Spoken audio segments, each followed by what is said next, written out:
네, 안녕하세요. 네. 예. 뭐 요즘에 전국에 여러 가지 현안이 많았었는데 약간 좀 거리를 두고 지내는 것 같은 느낌이 드는데요. 아닙니까?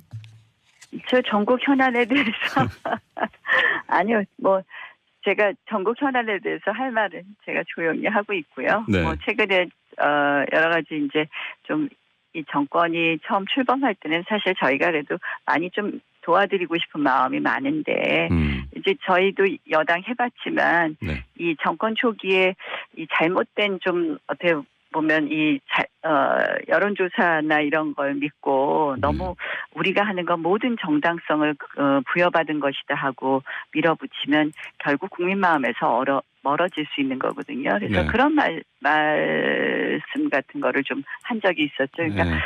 이제 뭐 이낙연 총리 같은 경우도 이제 취임하시면서 뭐 촛불 정신을 얘기하시고 다들 이 정권 분들이 많이 인용을 하시는데 네. 초기의 촛불 정신은 사실은 최순실 국정농단에 대해서 정말 헌법 질서를 다시 좀 존중해달라, 헌법 가치를 좀 존중해달라는 게 국민들의 이야기였거든요. 그런데 네네. 그것이 마치 이 정권을 절대적으로 지지해주는 정당성의 근거로 활용을 한다면 문제가 될 것이다라는 이야기를 많이 했죠. 네. 예, 최근에 이제 페이스북에 올리신 걸 말씀하신 것 예, 같은데. 그래서 특히 이제 뭐 최근에 너무 갈등 요소가 많은 게 많잖아요. 뭐 네. 탈원전 문제라든지 뭐 예컨대 교육 문제는 자사고 외고 폐지 문제라든지 뭐 많은 이슈가 있는데 네. 이 갈등 요소 많은 것을 탈원전만 해도 원전을 찬성하느냐 반대하느냐를 떠나서 이 뭐 독일도 탈원전 하는데 한 30년 뭐 걸려서 뭘 한다는 얘기도 있고 이게 좀 충분한 수기를 거쳐야 되는데 뭐 국무회의에서도 세 마디냐 20분 토론이냐 지금 이런 게 논의가 되고 있는데 네.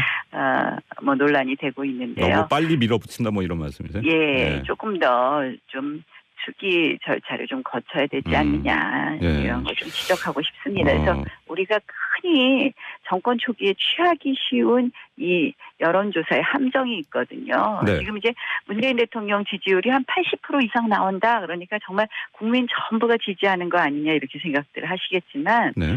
실질적으로 이제 여론조사 기관 분들을 만났더니 하시는 말씀이 지금 응답자의 60%가 문재인 대통령에게 표를 주었다고 한다는 겁니다. 그러면 사실은 대통령 선거에서 문재인 대통령에게 표를 주신 분들은 득표율과 투표율을 계산하면 한 35%거든요, 국민의. 네. 그런데 60%가 투표를 줬다고 대답하는 그 여론조사의 결과는 아무래도 뭐 국민 마음보다는 좀 부풀어져 있다고 봐야 되죠. 그게 이제 투표율로 환산해서 그렇게 말씀하시는 거죠, 지금? 예, 투표율과 득표율을 다 환산했을 때. 이게 좀 되짚어보고 싶은 부분이 이제 최근에 올리신 글 중에서 이제 부풀려진 여론조사 결과에 취해서 좌파 정책을 밀어붙이고 있다 이렇게 비판하셨는데, 네. 그럼 이제 여론조사 좀 부풀려졌다 이런 의미로 보시는 겁니까? 그러니까 응답자가 워낙 그렇게 응답을 하는 겁니다. 그러니까 제한된 응답자에서 나오는 결과다. 그러니까 그게 뭐 여론조사 기관이 왜곡했다는 게 아니라요. 그럴 수밖에 없는 겁니다. 지금은 정권 초기이고 그렇기 때문에 문재인 대통령을 찍지 않은 분들은 대답을 안 하는 거죠. 알겠습니다. 네. 예. 이 좌파 정책이란 이제 표현 때문에 이제 궁금한 것이 사실 이제 최저임금 인상이나 뭐 비정규직 문제는 사실 이제 지금 우리 사회 양극화 문제 때문에 해결이 좀 시급한 사안이기 때문에 어떻게 봐야 될지 모르겠어요. 이거 좀 비판이 있을 것 같은데요. 예. 제가 말한 거는 이게 이제 여기가 이 정부가 우파 정부는 아니지 않습니까? 네. 우리가 이제 보수냐 진보냐라는 용어를 쓸 수도 있고 우파냐 좌파냐라는 용어를 쓸 수도 있습니다. 그래서 이 정부의 핵심 정책들을 밀어붙이기 식으로 해서는 안 된다는 거고요. 원전 탈원전 문제도 그렇고요. 모든 것이 우파 좌파로 재단할 수 있는 그런 정책만은 아닙니다. 그러나 예컨대 이제 자사고 외고 폐지 같은 것은 분명히 저는 좌파적 정책이라고 생각을 합니다. 우파와 좌파의 가장 핵심은 자유를 더 강조하느냐 평등을 강조하느냐고요. 자사고 외고 폐지가 그러니까 그런 면에서 자유를 강조하기 때문에 교육 서비스에서도 다양한 서비스를 해줘야 되는 거거든요. 알겠습니다.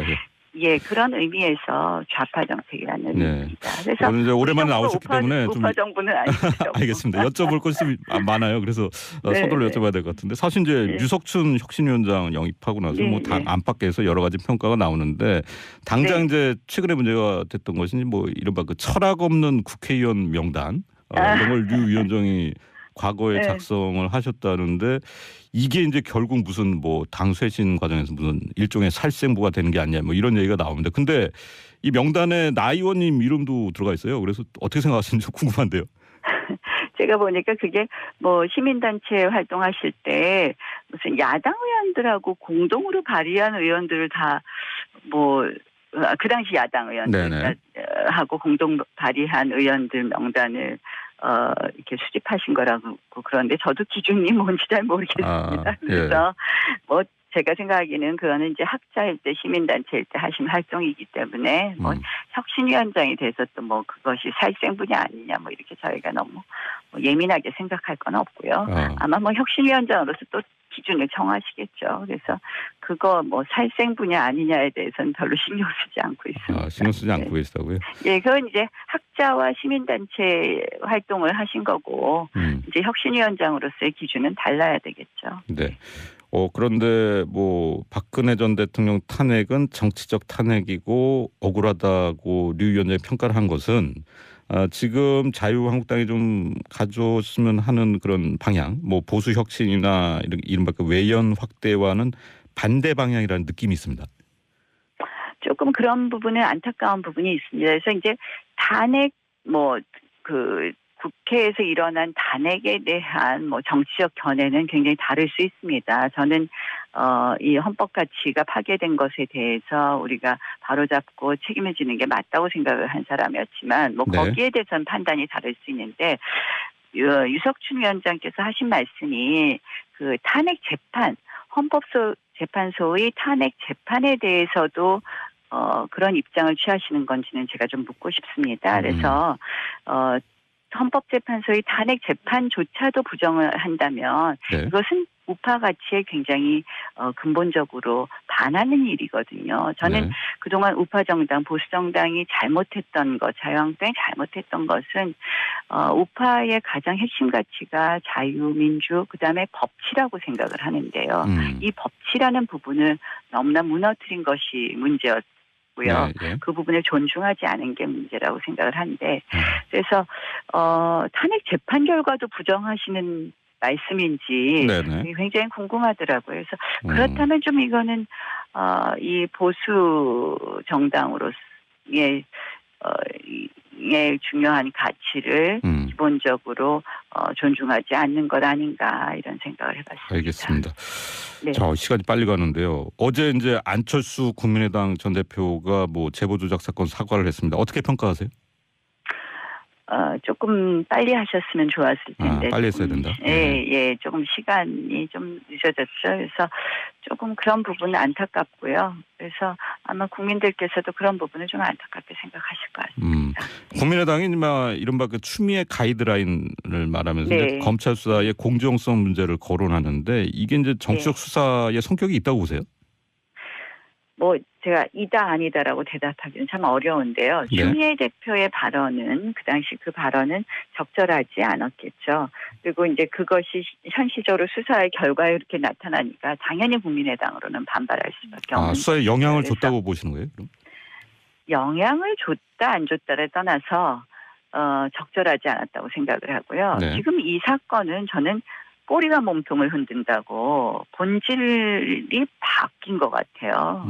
그래서 사실은 이 지금 몇 번 제가 그런 걸 이렇게 저희가 예를 볼 수 있었는데 이 뭐 엉뚱하게 뭐 예컨대 그 뭐 안경환 전 법무장관 후보자가 사퇴할 때도 판결문을 왜 이렇게 빨리 자유한국당에서 입수할 수 있었느냐 절차가 문제가 아니냐 그러면서 오히려 여당 쪽에서 공격을 했고요. 그러니까 뭐 그 당시에 이 뭐 사안의 본질이 아니라 절차 같은 걸 문제 삼으면서 지금 역공을 하는 경우가 많은데요. 이 건도 물론 이제 뭐 제보 조작은 엄청난 사건이지만 본질이 이제 외면되는 부분이 있는 것 같고요. 그래서 좀 지금 그런 사안이 여러 개가 있는데요. 우리가 좀 본질에 더 집중해야 되는 부분도 있지 않나 알겠습니다. 이렇게 생각합니다. 자, 이게 여담인데 사실 이제 이해운 대표가 바른정당 이제 당 대표로 오늘 뭐 다 물어보시려고 이 조선일보 인터뷰를 하셨었는데 사실 이제 나 의원과 뭐 대학교 때 아주 친구였고 그랬는데 정치에 입문하고 나서 말을 안 나누는 게 한 15년 된다고 말해서 사실 이제 좀 궁금해야 하는 분들이 많았습니다. 뭐 이혜훈 대표랑 어떤 관계시길래 그러세요? 아니 그날 아침 10시에 무슨 행사장에서 만났더니 네. 저한테 그렇게 말한 게 아닌데 보도가 잘못됐어. 그래요? 평소에 얘기는 하세요 그러면? 얘기 잘하죠. 그래서 네. 15년 동안 좀 멀어진 것 같다고 얘기한 건데 뭐 말이 그렇게 됐네요. 너무 많이 욕을 해서 가족 같은 여자분 이야기부터 한번 할게요. 나경원 씨가 문재인 대통령의 실제 지지율은 35% 정도다는 굉장히 재밌는 얘기를 했어요. 어떻게 된 겁니까? 이 전공이 수학이에요? 글쎄요. 한번 드러나 봅시다. 뭐라고 했는지. 13일 오전 SBS 라디오 박진호의 시사 전망대에서요. 나경원 자유한국당 의원이 문재인 대통령 지지율이 80% 이상 나온다는 여론조사 결과는 국민 마음보다 부풀어져 있다고 봐야 한다라고 얘기를 하면서 사실 득표율과 투표율을 계산한다면 실제 지지율은 대략 35% 정도라고 얘기를 했다고 합니다. 궤변이네요. 그죠?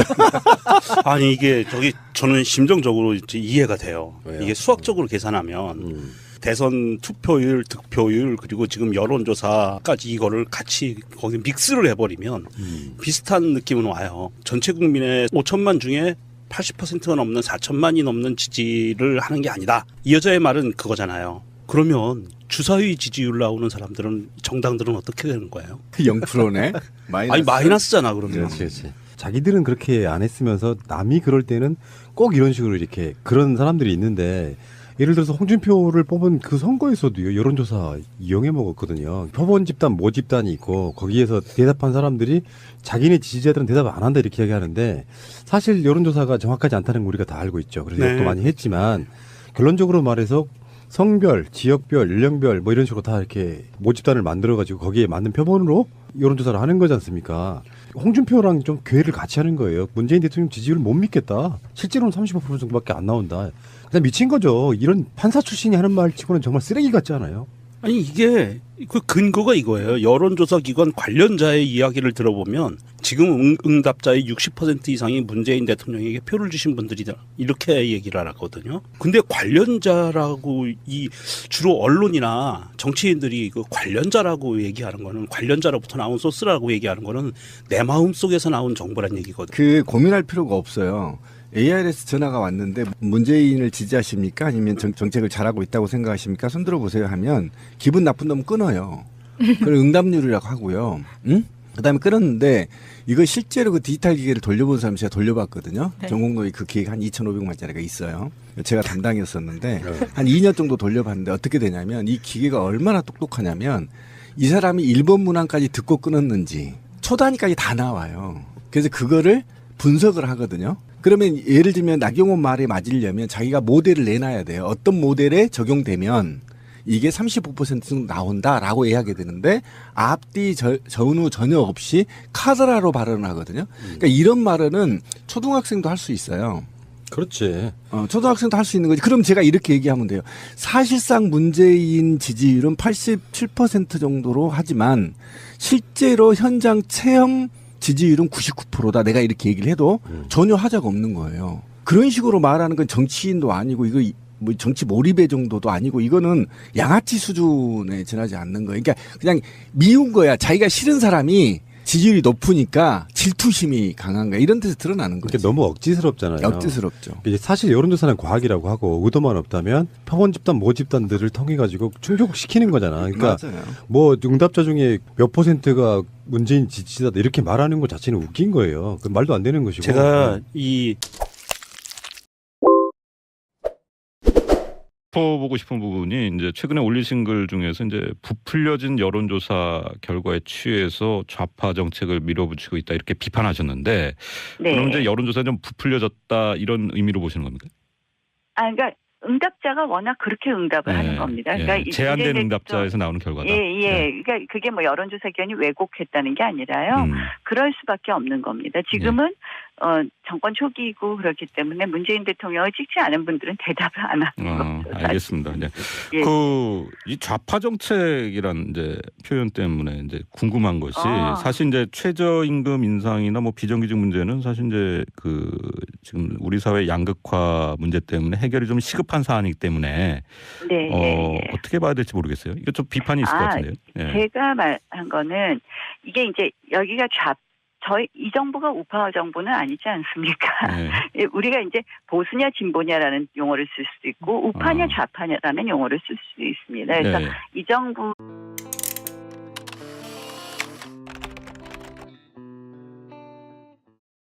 네, 안녕하세요. 네. 네. 뭐 요즘에 전국에 여러 가지 현안이 많았었는데 약간 좀 거리를 두고 지내는 것 같은 느낌이 드는데요. 아닙니까? 저 전국 현안에 대해서 아니요, 뭐 제가 전국 현안에 대해서 할 말은 제가 조용히 하고 있고요. 네. 뭐 최근에 여러 가지 이제 좀 이 정권이 처음 출범할 때는 사실 저희가 그래도 많이 좀 도와드리고 싶은 마음이 많은데 이제 저희도 여당 해봤지만 네. 이 정권 초기에 이 잘못된 좀 어떻게 보면 여론조사나 이런 걸 믿고 너무 우리가 하는 건 모든 정당성을 부여받은 것이다 하고 밀어붙이면 결국 국민 마음에서 멀어질 수 있는 거거든요. 그래서 네. 그런 말씀 같은 거를 좀 한 적이 있었죠. 그러니까 네. 이제 뭐 이낙연 총리 같은 경우도 이제 취임하고 있는데 네.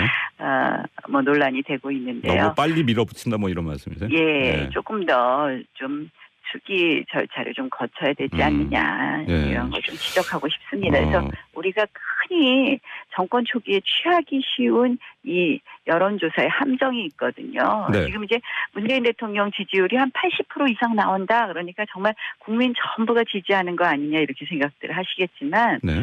실질적으로 이제 여론조사 기관 분들을 만났더니 하시는 말씀이 지금 응답자의 60%가 문재인 대통령에게 표를 주었다고 한다는 겁니다. 그러면 사실은 대통령 선거에서 문재인 대통령에게 표를 주신 분들은 득표율과 투표율을 계산하면 한 35%거든요, 국민의. 네.